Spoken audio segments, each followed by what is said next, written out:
talking about how do you actually transform organizations. Because you can have the most beautiful strategy. It laid out in beautiful colors and pictures.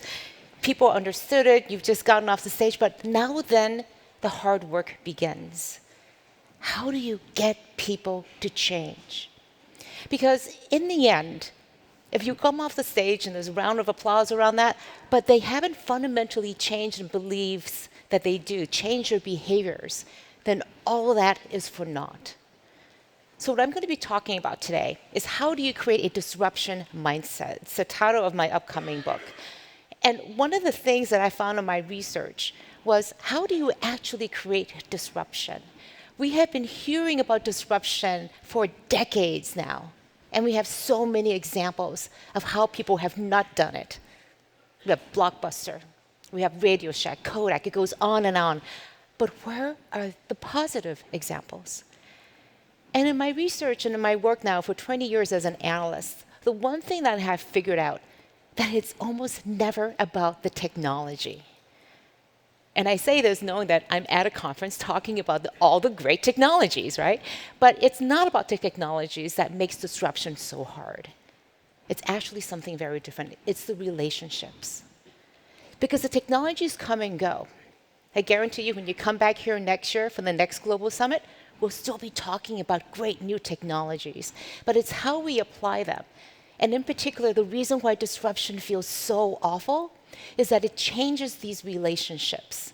The relationships that we know and hold dear, they get torn apart. They get put back together again. And that is why it feels so awful.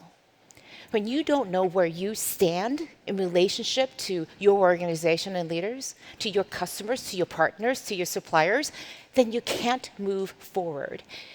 And yet some organizations do this. They thrive with disruption. They know how to figure it out and to move forward with that mindset. And I think with organizations in particular, relationships are extremely important to understand. This is how traditional hierarchies look.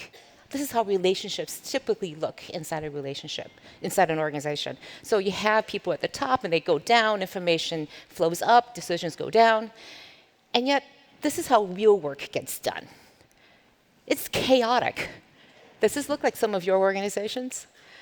Because the reality is, the dynamic nature of work today, of business today, means that the people who may be sitting in one particular silo need to talk to other people in completely different parts of the organization in order to get that work done.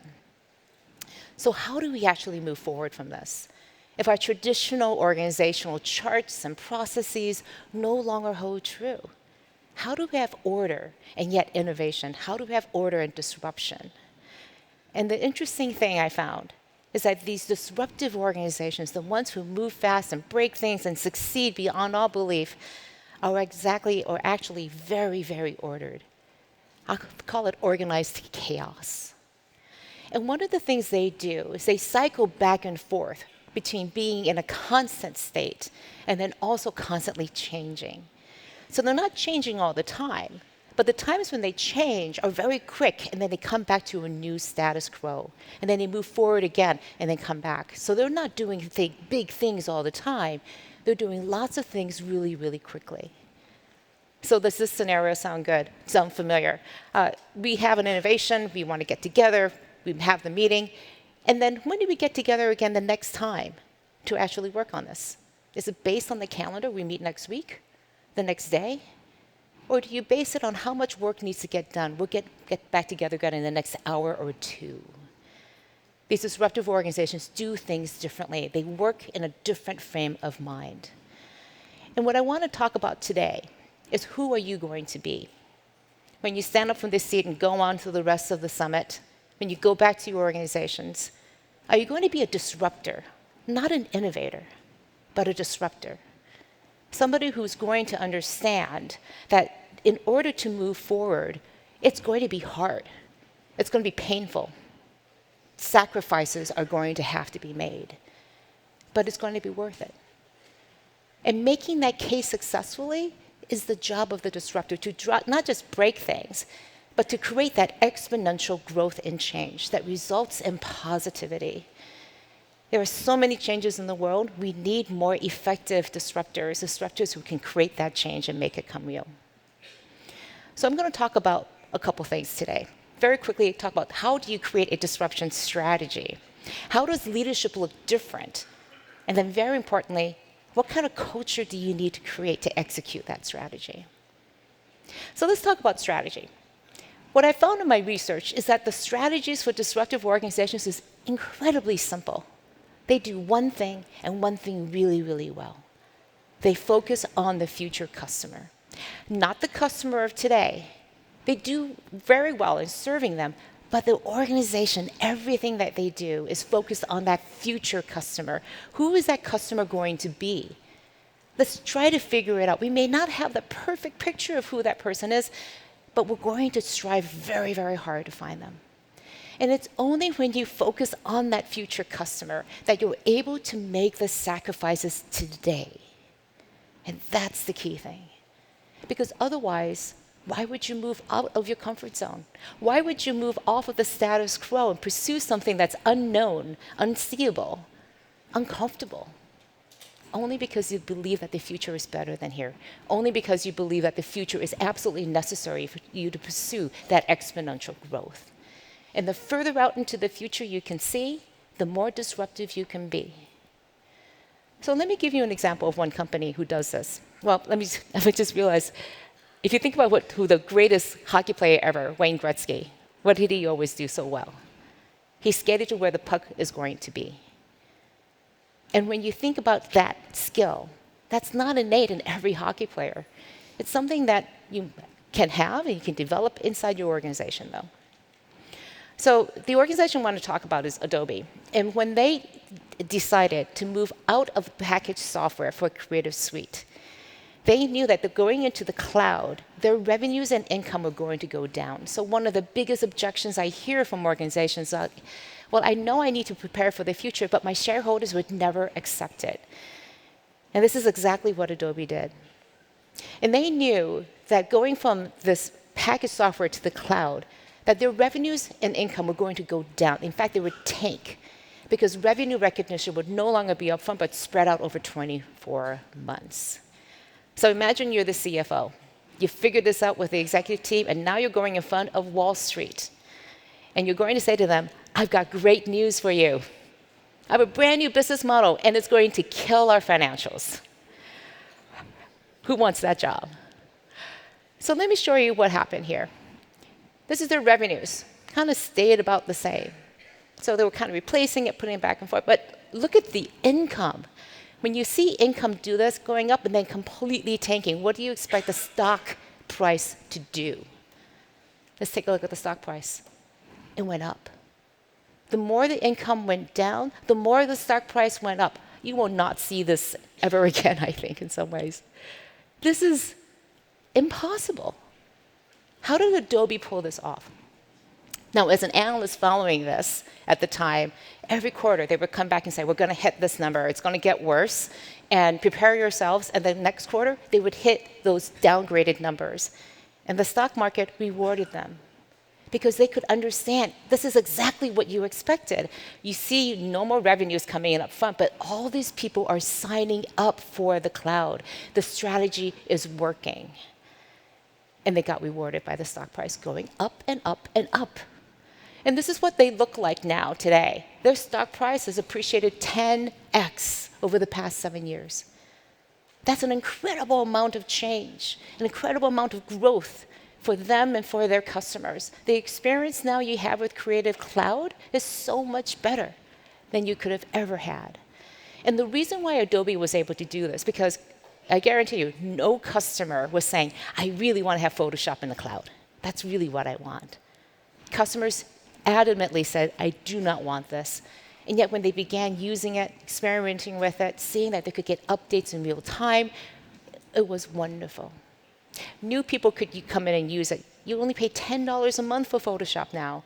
And more importantly, the customers and employees, everybody started beginning to believe that this was the right future.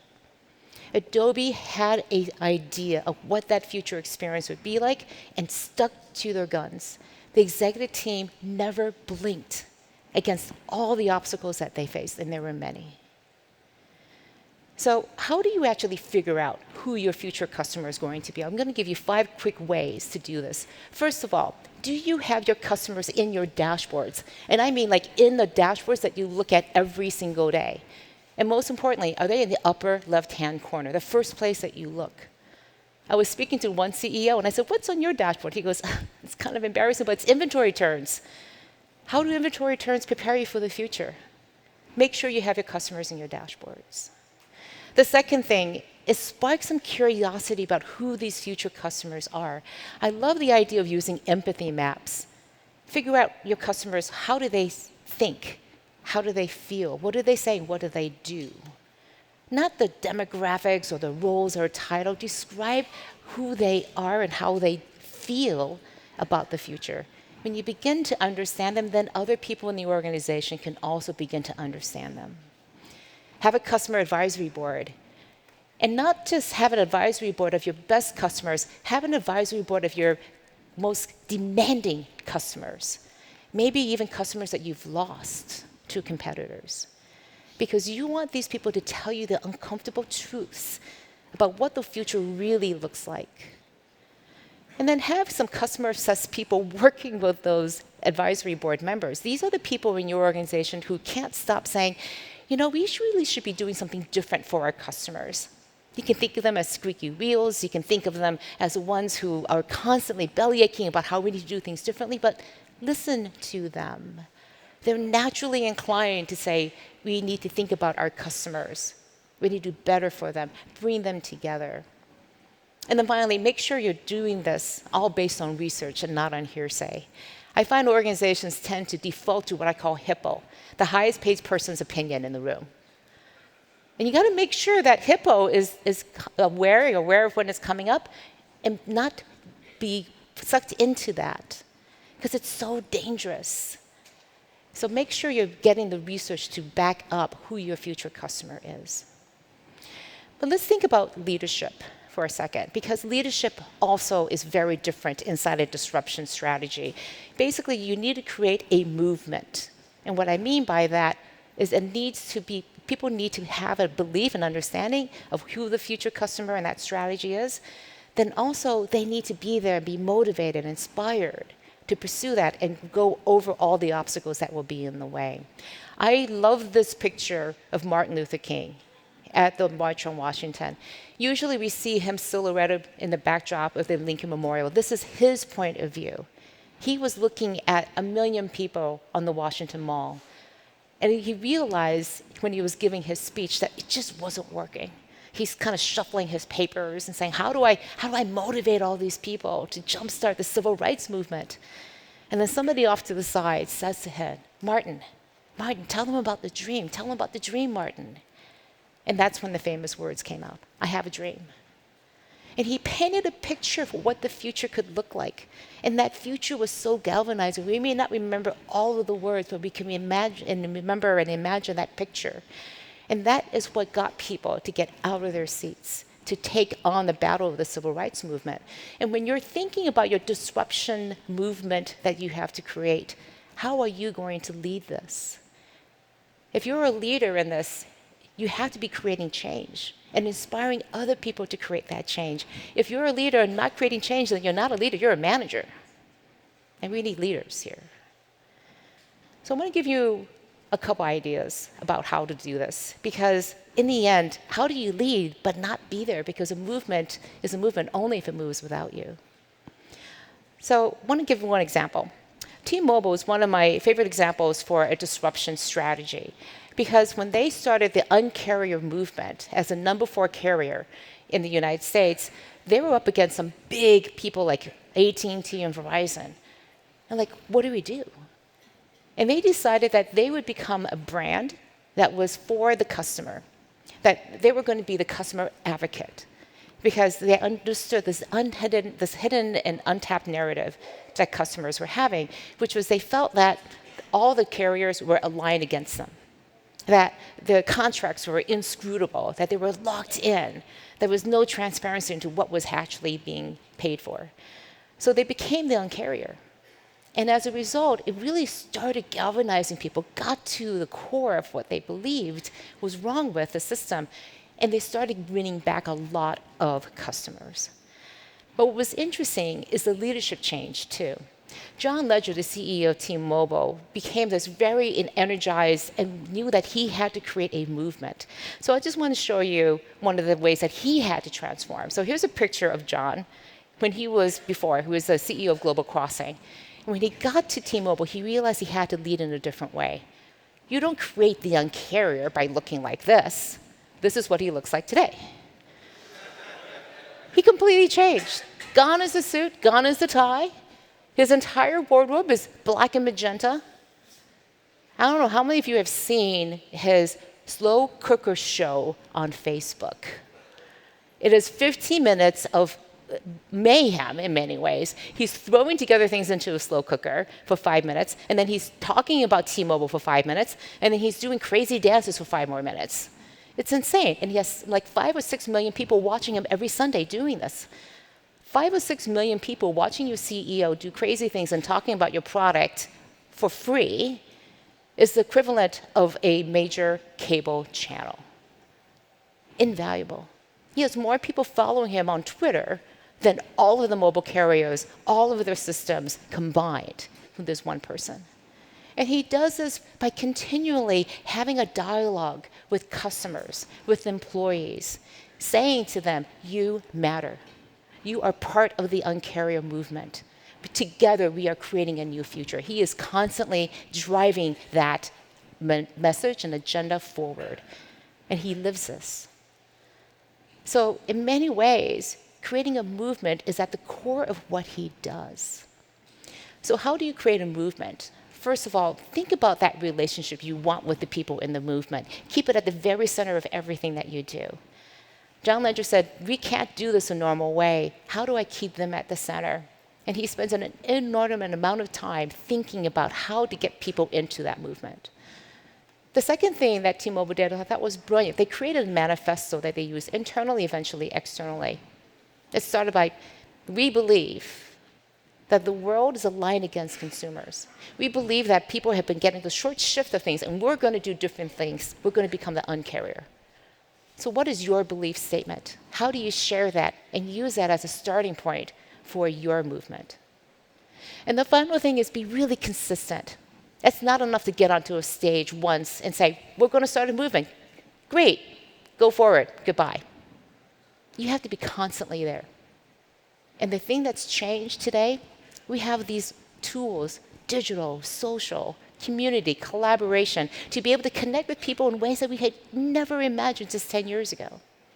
We should be using them as leaders. And so I'm going to ask a question. It's a little hard for me to see here, but I would love for you to think about your own leadership capacity for creating disruption. What is your disruption quotient? What is your ability to drive disruption? Thank you for the lights. What is your number? One is you don't feel very confident about your ability to drive exponential change. 10, you think you're right there. You're driving a huge amount of change in your organization. So pick a number.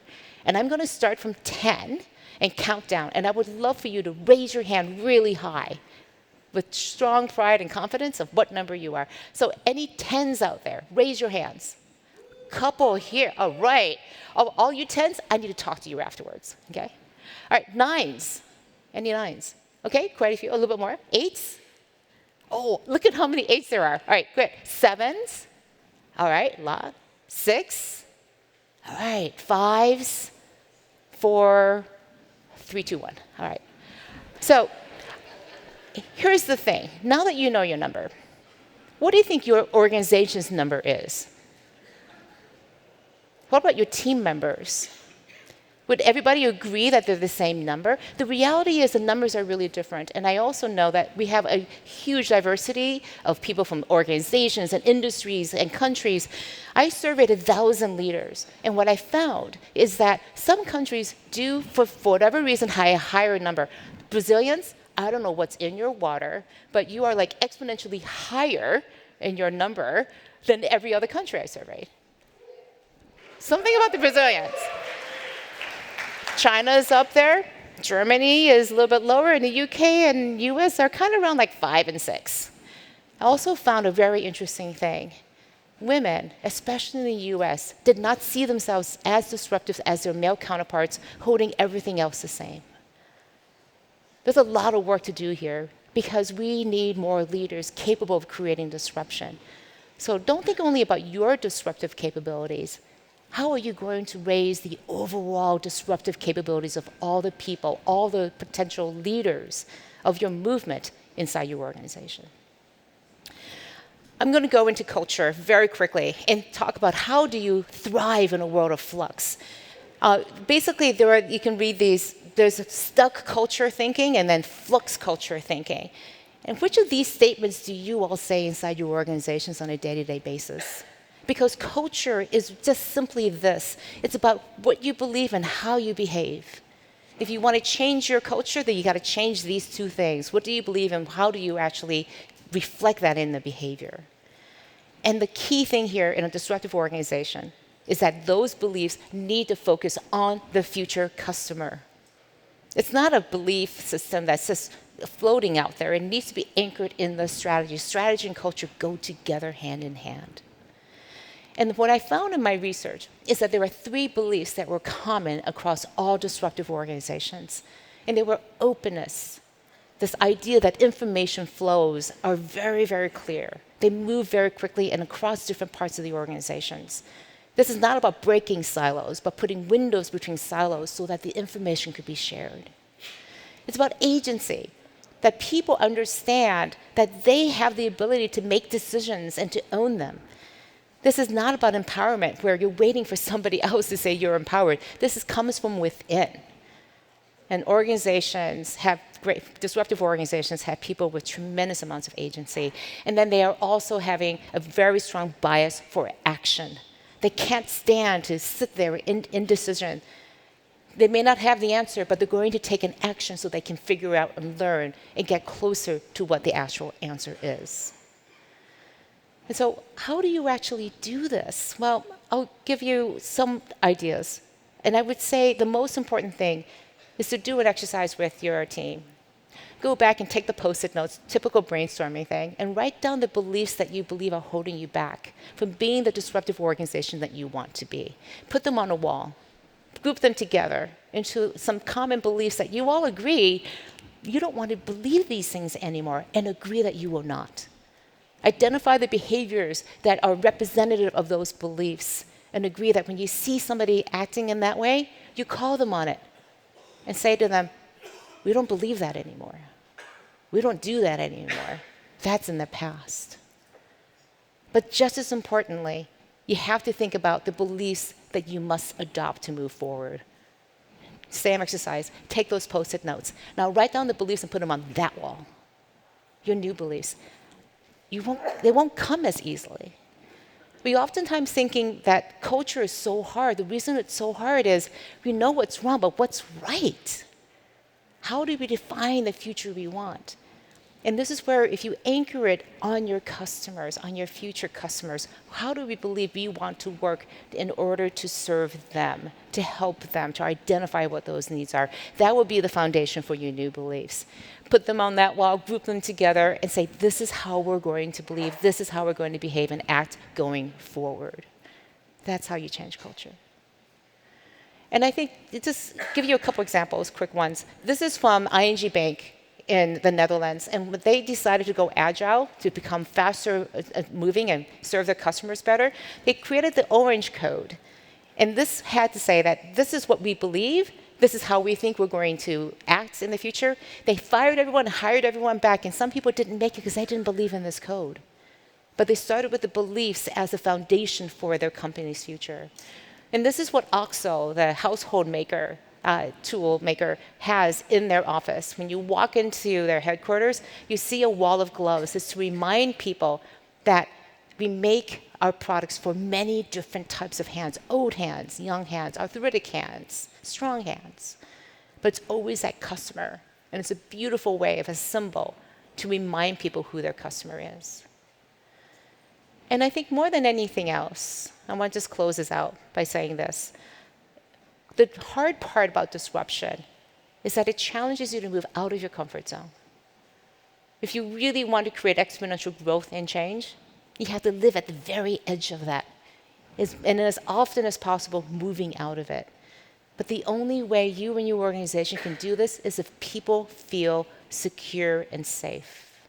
You do that through organization, through beliefs, through strategy, being clear about these things so that the things that are never going to change are the foundation that you can jump off of and reach for the stars. So I think more than anything else, I encourage you to do that and move out of your comfort zone to do this. This is my contact information. We're going to be doing a symposium later on this evening with me and John and some other people. Come by at 8 o'clock. I'll give you a free book, a little card that you can redeem for it. And if you want the slides, just go to my website and use the hashtag SU Global Summit. Be happy to send you the slides too as well. Thank you so much and good luck on your disruption journey. Thank you.